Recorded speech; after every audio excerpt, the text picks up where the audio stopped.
할렐루야. 오늘도 흔들리지 않는 평상의 믿음으로 오직 하나님만을 참 주인 삼고 사시는 우리 성도님 되시길 소망하면서 8월 16일 월요일 하루 30분 예배를 하나님께 드리겠습니다. 하나님께서 우리에게 주시는 말씀은 사사기 6장 25절에서 32절까지의 말씀입니다. 제가 하나님 말씀 받도록 하겠습니다. 그날 밤에 여호와께서 기드온에게 이르시되 내 아버지에게 있는 수소 곧 7년 된 둘째 수소를 끌어오고 내 아버지에게 있는 바알의 제단을 헐며 그 곁에 아세라상을 찍고 또 이 산성 꼭대기에 내 하나님 여호와를 위하여 규례대로 한 제단을 쌓고 그 둘째 수소를 잡아 내가 찍은 아세라 나무로 번제를 드릴지라 하시니라. 이에 기드온이 종 10사람을 데리고 여호와께서 그에게 말씀하신 대로 행하되 그의 아버지의 가문과 그 성읍 사람들을 두려워함으로 이 일을 감히 낮에 행하지 못하고 밤에 행하니라. 그 성읍 사람들이 아침에 일찍 일어나 본즉 바알의 제단이 파괴되었으며 그 곁에 아세라가 찍혔고 새로 쌓은 제단 위에 그 둘째 수소를 드렸는지라. 서로 물어 이르되 이것이 누구의 소행인가 하고 그들이 캐어 물은 후에 이르되 요아스의 아들 기드온이 이를 행하였도다 하고 성읍 사람들이 요아스에게 이르되 내 아들을 끌어내라. 그는 당연히 죽을지니 이는 바알의 제단을 파괴하고 그 곁에 아세라를 찍었음이라 하니 요아스가 자기를 둘러선 모든 자에게 이르되 너희가 바알을 위하여 다투느냐 너희가 바알을 구원하겠느냐 그를 위하여 다투는 자는 아침까지 죽임을 당하리라. 바알이 과연 신일진데 그의 제단을 파괴하였은즉 그가 자신을 위해 다툴 것이니라 하니라. 그날에 기드온을 여룹 바알이라 불렀으니 이는 그가 바알의 제단을 파괴하였으므로 바알이 그와 더불어 다툴 것이라 함이었더라. 아멘. 하나님께서 사사 드보라를 통하여 이스라엘을 가나안 왕 야빈에게서 구원해 주셨습니다. 그러나 얼마 되지 못해 또 여호와의 목전에서 악을 행하였습니다. 또다시 고난의 구렁텅이로 찾아 들어간 것입니다. 하나님은 그들을 미디안의 압제에 살도록 그냥 내버려 두셨습니다. 그런데 이 미디안 사람들이 가축뿐만 아니라 먹을 것조차도 남김없이 모조리 약탈해 가는 것이었습니다. 그러자 이스라엘 자손들이 다시금 하나님께 부르짖었습니다. 그때 자비로운 하나님께서 기드온을 세워주셔서 그를 통해 다시 한번 이스라엘을 구원하고자 하셨습니다. 그런데 오늘 말씀을 보면 기드온에게 아버지 집에 있는 바알의 제단을 헐라고 말씀하는 것이었습니다. 알고 보니 기드온의 집에는 우상의 제단이 있었습니다. 그리고 기드온의 아버지 요아스가 바로 바알을 섬기는 제사장과 같은 그런 사람이었습니다. 많고 많은 사람 중에 하나님은 이렇게 우상을 섬기는 집에 아들을 사용하셨을까요? 게다가 사사기 6장 전반부를 보면 기드온은 굉장히 겁이 많은 사람입니다. 또 모세처럼 자신은 약해서 자꾸 못한다고 핑계를 대고 증거만을 요구했던 사람입니다. 이처럼 그는 하나님에 대한 믿음도 리더의 자질인 담대함과 용기도 없었습니다. 그런데도 하나님은 그를 사사로 세우셨습니다.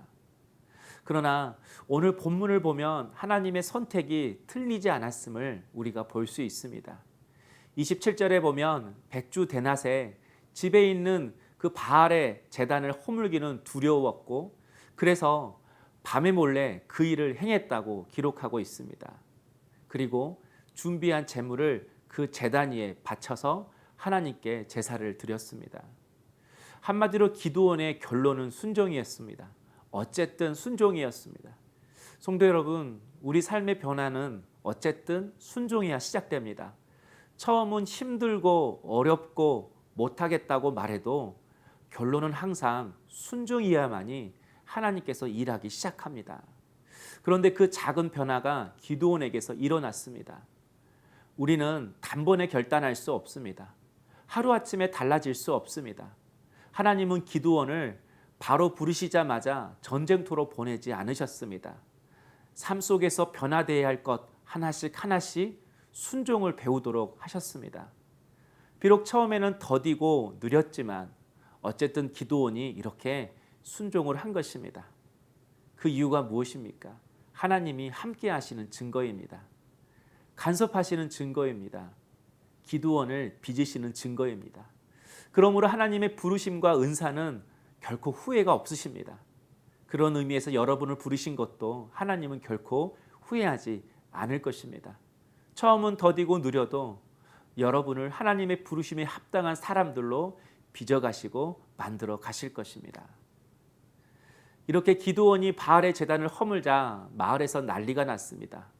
그리고 기드온 집으로 사람들이 몰려와서 이렇게 바알의 제단을 허물어뜨린 기드온을 내놓으라고 아버지 요아스에게 말했습니다. 기드온을, 아들을 죽이겠다는 것입니다. 그런데 여러분, 지금 어떤 상황입니까? 미디안 때문에 힘들어서 하나님께 살려달라고 부르짖고 있는 때입니다. 그런데 이렇게 한쪽 마음으로는 하나님께 살려달라고 부르짖고선 다른 쪽의 마음으로는 여전히 바알을 믿고 있었습니다. 하나님을 의지한다고 했는데 허물어진 그 바알의 제단을 보고 속상해하고 화를 내는 이 마을 사람들의 모습을 볼 수 있습니다. 은혜는 받아도 바알은 결코 버리지 않겠다는 것입니다. 믿음 생활은 해도 이것을 결코, 세상 것을 결코 끊어내지 않겠다는 것입니다. 한마디로 신앙은 신앙이고 생활은 생활이라는 것입니다. 그 어려운 아랍에서 선교 활동을 하셨던 선교사님이 이런 말씀을 하셨습니다. 한 아랍 사람이 생명을 각오하고 예수님을 영접했다고 합니다. 그런데 그렇게 생명을 걸고 예수님을 믿는 그 아랍 그리스도인이 언제나 무슨 일을 결정하고 선택할 때에는 그리스도인처럼 결정하고 선택하는 것이 아니라 아랍 사람처럼 선택하고 결정한다는 것이었습니다. 우리의 신앙도 그럴 때가 많이 있습니다. 신앙의 방식이 따로 있고 삶의 방식이 따로 있는 것입니다. 그러나 신앙과 삶이 하나가 되어야만이 진정한 신앙인일 수 있습니다. 그런데 여러분, 그래도 아버지는 아버지인가 봅니다. 자신의 집에 바알의 제단이 있고 그 바알의 제단을 그 아들이 허물었음에도 불구하고 사람들이 자신의 아들을 죽이려고 하니까 아들 편을 듭니다. 31절을 보면 바알이 과연 신일진데 그의 제단을 파괴하였은즉 그가 자신을 위해 다툴 것이니라. 바알이 살아있다면 자신의 제단을 허문 기드온을 바알이 직접 심판하지 않겠느냐, 이렇게 말했습니다. 성도 여러분, 부모를 전도할 사람은 자녀밖에 없는 것 같습니다. 언제나 부모는 자녀를 향하여 이렇게 마음의 문을 열어놓고 있습니다. 오늘 또 내 가족에게 따뜻한 사랑의 말, 위로의 말을 통해서 예수의 향기를 드러낼 수 있는 우리 복된 성도님 될 수 있기를 주님의 이름으로 축복합니다. 기도하겠습니다. 사랑의 주님, 때로는 하나님의 말씀 앞에 우리가 불평하고 더디게 행할지라도 어쨌든 결론은 순종으로 나갈 수 있는 저희들 되게 하여 주옵소서. 내 삶의 작은 변화 하나씩 하나씩 순종을 통하여 바꾸어가는 저희들의 삶이 되게 하여 주옵소서. 또한 우리를 통하여 우리의 가족이 구원받기를 원합니다. 사랑 우리의 가족들의 마음을 열어주셔서 복음이 들어가게 하여 주옵소서. 예수님의 이름으로 기도드립니다. 아멘. 오늘의 추천 찬양은 예배자입니다. 우리가 서 있는 그곳이 항상 하나님께서 함께 하시는 거룩한 곳임을 알고 그것을 주의 향기로 물들이는 우리 성도님 될 수 있기를 소망합니다.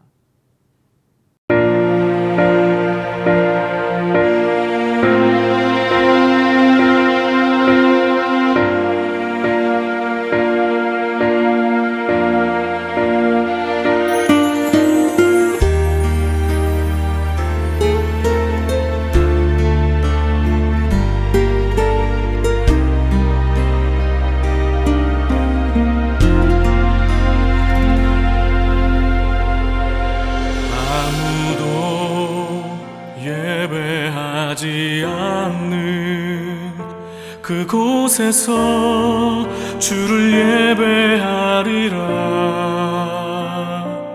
아무도 찬양하지 않는 그곳에서 나 주를 찬양하리라. 누구도 헌신하지 않는 그곳에서 주께 헌신하리라. 누구도 증거하지 않는 그곳에서 나 주를 증거하리라.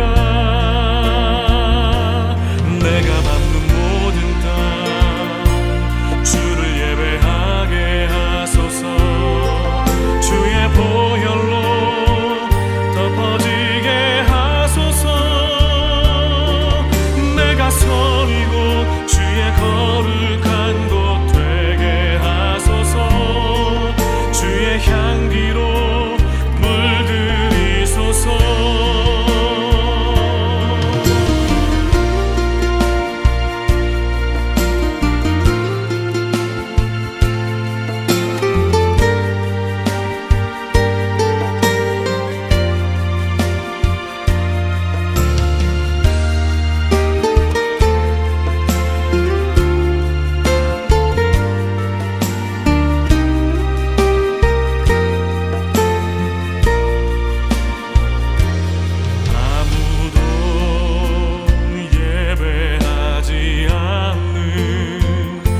그곳에서 주를 예배하리라